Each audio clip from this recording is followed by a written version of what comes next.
એવી રીતે થશે કળિયુગનો અંત. અને કેવો હશે કળિયુગનો અંત? અને ભગવાન વિષ્ણુ તેમના કલ્કી અવતારમાં ક્યારે જન્મ લેશે? અને શું તમે જાણો છો કે કળિયુગ પછી 5મો યુગ કયો આવશે? તો ચાલો જાણીએ આ વિડીયોમાં. આ વિડીયોને અંત સુધી અવશ્ય જોજો. તો મિત્રો, પૌરાણિક ગ્રંથો અનુસાર કળિયુગને 4 યુગોમાં સૌથી વધુ શ્રાપિત અને સૌથી ખરાબ યુગ માનવામાં આવે છે. અને દુઃખની વાત તો એ છે કે આપણે જે યુગમાં જીવી રહ્યા છીએ એ કલયુગ જ છે. અને મારે કદાચ એ કહેવાની જરૂર નથી કે કલયુગની હાલત તો દિવસે ને દિવસે ખરાબ થતી જાય છે. તમે કલયુગ વિશે આ હિન્દી પંક્તિ તો જરૂર સાંભળી હશે કે રામચંદ્ર કહે ગયે સિયા સે કે ऐसा कलयुग आएगा, हंस चुगेगा दाना अनका और कौवा मोती खाएगा. મિત્રો, કાગડો મોતી ખાશે કે નહીં એ તો માત્ર સમય જ નક્કી કરશે. પરંતુ કળિયુગ વિશે એવું ઘણું બધું છે જેનો ઉલ્લેખ આપણા પૌરાણિક શાસ્ત્રોમાં કરવામાં આવ્યો છે. અને ચોક્કસ આ જાણ્યા પછી તમે પણ કળિયુગને શાપિત યુગ માનવા લાગશો. મિત્રો, કળિયુગનું આખું સત્ય શું છે તે અમે તમને જણાવીએ એ પહેલા ચાલો બીજા 3 યુગ વિશે થોડું જાણી લઈએ. સતયુગ એટલે સત્યનો યુગ. મિત્રો, સનાતન ધર્મનો પ્રથમ યુગ એટલે સતયુગ, જેને સત્યનો યુગ પણ કહેવામાં આવે છે. પુરાણોમાં સતયુગનો સમયગાળો 17,28,000 વર્ષ જણાવવામાં આવ્યો છે. સત્યયુગમાં પ્રતિકાત્મક રીતે ધર્મના 4 સ્તંભ હતા: તપ, સત્ય, પવિત્રતા અને દયા. તમે આને ધર્મના 4 પગ પણ કહી શકો છો. આ સમયે મનુષ્યની લંબાઈ 32 ફૂટ હતી. મતલબ થોડું વિચારો કે તે સમયનો માણસ લગભગ 21 હાથ જેટલી ઊંચાઈ ધરાવતો હતો. સતયુગમાં મનુષ્યનું આયુષ્ય પણ ઘણું લાંબુ હતું. તે સમયના માનવીઓ 10,000 વર્ષથી 1,00,000 વર્ષ સુધી જીવતા હતા. સતયુગમાં પૃથ્વી પર પાપનું પ્રમાણ 0 હતું. એટલે કે સતયુગના લોકોને પાપ શું છે એની પણ ખબર નહોતી પડતી. તે સમયના લોકોમાં પુણ્યનું પ્રમાણ સૌથી વધારે હતું. એટલે કે સતયુગમાં જેટલા પણ લોકો હતા તે પુણ્યાત્મા અને સંપૂર્ણ સત્યના રસ્તા પર ચાલતા હતા. તમે બધાએ રાજા હરિશ્ચંદ્રની વાર્તા તો સાંભળી જ હશે, જેઓ જીવનભર સત્યના માર્ગ પર ચાલ્યા અને તેણે સત્ય માટે પોતાનું અને તેના પરિવારનું બલિદાન પણ આપ્યું.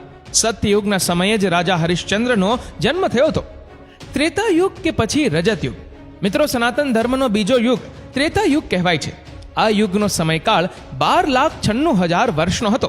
આ યુગને ઘણા બધા લોકો સિલ્વર એજ તરીકે પણ ઓળખાય છે. આ યુગમાં ધર્મના 3 જ સ્તંભ જોવા મળે છે: સત્ય, પવિત્રતા અને દયા. હકીકતમાં ધર્મનો ચોથો સ્તંભ તપ એ ત્રેતાયુગના અંતમાં જ ઓછો થઈ ગયો હતો.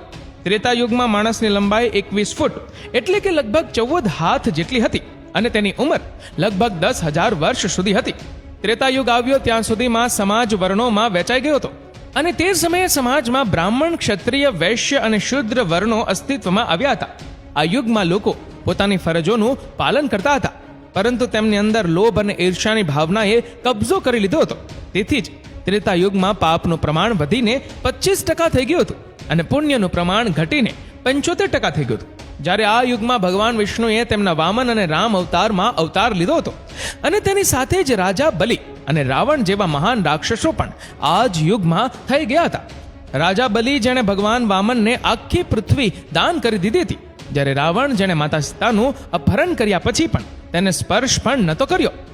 દ્વાપર યુગ. મિત્રો, દ્વાપર યુગને સનાતન ધર્મનો ત્રીજો યુગ માનવામાં આવે છે. આ યુગનો સમયગાળો 8,64,000 વર્ષ સુધીનો હતો. શુદ્ધિ, કે જેને ધર્મનો ત્રીજો સ્તંભ ગણવામાં આવતો હતો, તે ત્રેતા યુગના અંતમાં સમાપ્ત થઈ ગયો. એટલા માટે આ યુગમાં ધર્મના માત્ર 2 જ સ્તંભો બચ્યા હતા અને તે હતા સત્ય અને દયા.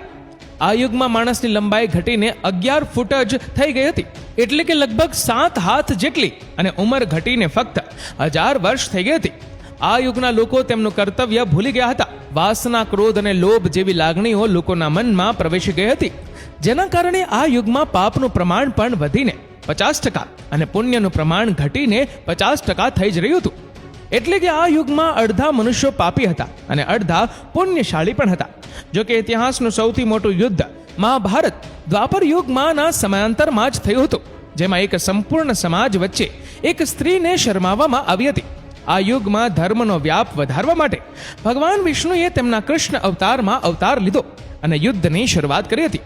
અને ધર્મની સ્થાપના કરવા માટે ભગવાન કૃષ્ણએ મહાભારતના મહાયુદ્ધમાં પાંડવોનો સાથ આપ્યો હતો. અને આ જ સમયે દ્વાપર યુગમાં ભગવાન કૃષ્ણએ કુરુક્ષેત્રની યુદ્ધ ભૂમિમાં અર્જુનને ગીતાનું જ્ઞાન આપીને સમગ્ર માનવ સમાજને ધર્મના મહત્વનો પરિચય કરાવ્યો હતો. કલયુગ. મિત્રો, કલયુગ એ સનાતન ધર્મનો ચોથો અને છેલ્લો યુગ છે. પુરાણોમાં કળયુગનો સમયગાળો 4,32,000 વર્ષ બતાવવામાં આવ્યો છે. અત્યારે આપણે બધા જે યુગમાં જીવી રહ્યા છીએ તે કલયુગ જ છે. અત્યારે કલયુગનો પહેલો તબક્કો ચાલી રહ્યો છે. પુરાણોને ધ્યાનમાં રાખીને નિષ્ણાંતો દ્વારા કરવામાં આવેલી ગણતરી મુજબ કલયુગના હજી સુધી માત્ર 5,000 વર્ષ જ વીત્યા છે. એટલે કે કલયુગના અંતને હજુ આશરે 4,27,000 વર્ષ બાકી છે. અને આ યુગમાં ધર્મનો ફક્ત એક જ સ્તંભ બચ્યો છે, અને તે છે દયા. દયા કે જે આ યુગના અંત સુધીમાં સમાપ્ત થઈ જશે. જ્યારે આ યુગમાં પાપનું પ્રમાણ 75% અને પુણ્યનું પ્રમાણ 25% જણાવવામાં આવ્યું છે. તેની સાથે એ પણ કહેવામાં આવ્યું છે કે કલયુગના અંત સુધીમાં આ પુણ્યનું પ્રમાણ 0 થઈ જશે. આ યુગમાં માણસની સરેરાશ લંબાઈ 5 ફૂટ 5 ઇંચ એટલે કે લગભગ 3.5 હાથ જેટલી છે, અને ઉંમર 80 થી 90 વર્ષ જ હશે. પરંતુ સાથે જ વિષ્ણુ પુરાણમાં એવું પણ કહેવામાં આવ્યું છે કે જેમ જેમ કલયુગનો અંત નજીક આવશે તેમ માણસની ઉંમર પણ ઘટતી જશે, અને અંતે માણસની ઉંમર ઘટીને માત્ર 20 થી 30 વર્ષ જ રહી જશે. ત્યારે નાના બાળકો ગંભીર રોગનો ભોગ બનશે, અને નાની ઉંમરે બાળકોની આંખોમાં ચશ્મા અને માથે સફેદ વાળ હશે. દરેક વ્યક્તિ રોગથી પીડાતો હશે, અને કલયુગમાં બાળકથી લઈને વૃદ્ધ સુધી દરેક ચિતાઓથી ઘેરાયેલા હશે. કળિયુગના અંતમાં લગ્ન એક પ્રકારનો કરાર હશે, અને જેની પાસે પૈસા હશે સ્ત્રીઓ તેને જ પતિ તરીકે સ્વીકારશે, અને જે દહેજ આપશે તેમના જ ઘરમાં સ્ત્રીઓના લગ્ન કરવામાં આવશે. લોકો એકબીજા પ્રત્યે પ્રેમ અને આદરની ભાવના ગુમાવશે, અને સંબંધો બગડશે. પતિ પત્ની એકબીજા પ્રત્યે વફાદાર નહીં રહે. વિશ્વાસ શું છે એ તો લોકો ભૂલી જ ગયા હશે. જે વ્યક્તિની પાસે વધારે પૈસા હશે તે વ્યક્તિ વધારે શક્તિશાળી માનવામાં આવશે. આવા લોકોને વિદ્વાન અને ધર્મનિષ્ઠ ગણવામાં આવશે, અને આવા લોકોને જ સમાજમાં પૂજવામાં આવશે. મિત્રો, વર્તમાન સમયમાં પૃથ્વી પર જે રીતે અધર્મ અને પાપ વધી રહ્યા છે, અને આપણી સામે જે પ્રકારના સંજોગો આવી રહ્યા છે તેના પર નજર કરીએ તો આ બધી બાબતો સાચી જ લાગે છે.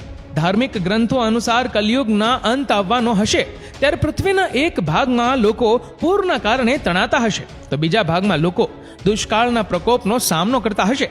અને જેમ જેમ કળિયુગનો અંત નજીક આવશે તેમ તેમ પૃથ્વી પરની બધી નદીઓ સુકાઈ જશે. અને તમે બધા જોઈ જ રહ્યા છો કે આ કળિયુગમાં પદ્મા અને સરસ્વતી નદીઓ લુપ્ત થઈ ચૂકી છે. હવે માત્ર ગંગા નદી જ બાકી છે. આ પણ કળિયુગના અંત સુધીમાં લુપ્ત થઈ જશે. ત્યારબાદ પાણીની અછતને કારણે પૃથ્વી પર તિરાડ પડવા લાગશે, અને પછી એક સમય એવો આવશે જ્યારે લોકો પાણીના એક એક ટીપા માટે તડપીને પોતાના જીવની ભીખ માંગતા હશે. તે સમયે પૃથ્વી પર અધર્મનું જ રાજ હશે, અને લોકોના હૃદયમાંથી દયા ખતમ થઈ જશે. લોકો ફક્ત પોતાના વિશે જ વિચારશે, અને ખોરાકના દરેક દાણા માટે તેમના પ્રિયજનોનું લોહી વહેવતા પણ અચકાશે નહીં. કળિયુગમાં પાપની હદ વટી જશે. લોકોના હૃદયમાં ધર્મનું સ્થાન અધર્મ લઈ જશે, અને ત્યારે ભગવાન વિષ્ણુ પૃથ્વી પરના દુષ્ટોનો નાશ કરવા માટે તેમના કલ્કી સ્વરૂપમાં અવતાર લેશે. ભગવાન વિષ્ણુનો આ કલ્કી અવતાર 64 કલાઓથી સજ્જ હશે. તે સમયે તે સફેદ ઘોડા પર સવાર થઈને જગતમાંથી પાપીઓનો નાશ કરશે, અને ત્યારે તેના એક હાથમાં તલવાર હશે, જ્યારે બીજા હાથમાં તીર અને ધનુષ હશે. ધાર્મિક ગ્રંથો અનુસાર જેમ ત્રેતા યુગમાં ભગવાન કૃષ્ણ સ્વર્ગમાં પાછા ફર્યા પછી દ્વાપર યુગની શરૂઆત થઈ, તેમજ એવું માનવામાં આવે છે કે જ્યારે ભગવાન કલ્કી કળિયુગમાં પાપીઓને મારીને સ્વર્ગમાં પાછા ફરશે ત્યારે પૃથ્વી પર ભયંકર સર્વનાશ થશે, અને સંપૂર્ણ જીવનનો અંત આવશે. પછી ફરી એકવાર એક નવો યુગ શરૂ થશે, જે હશે સતયુગ. તો મિત્રો, શું આ કળિયુગનું સાચું સત્ય છે? શું તમે આ વિશે પહેલાથી જ જાણતા હતા? તમારો જવાબ અમને નીચે કમેન્ટમાં જરૂર જણાવજો. અને જો તમને અમારો વિડીયો પસંદ આવ્યો હોય તો વિડીયોને લાઈક કરજો, અને વિડીયોને બને તેટલો શેર કરજો, અને ફોલો કરો અમારા ફેસબુક પેજને. ધન્યવાદ.